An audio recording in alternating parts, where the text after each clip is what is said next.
அடுத்தவனை அடக்க பயன்படுறது பலம் இல்ல, யாருக்கும் உன்னை அடிமையாக்காம பாத்துக்கிறது தான் பலம்.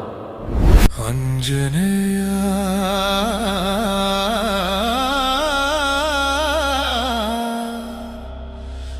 அஞ்சனேயா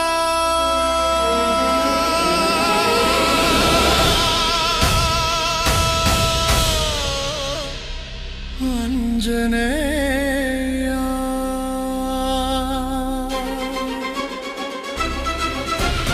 அஞ்சிலே ஒன்று பெற்றான், அஞ்சிலே ஒன்றை தாவி, அஞ்சிலே ஒன்று ஆறாக ஆரியற்காக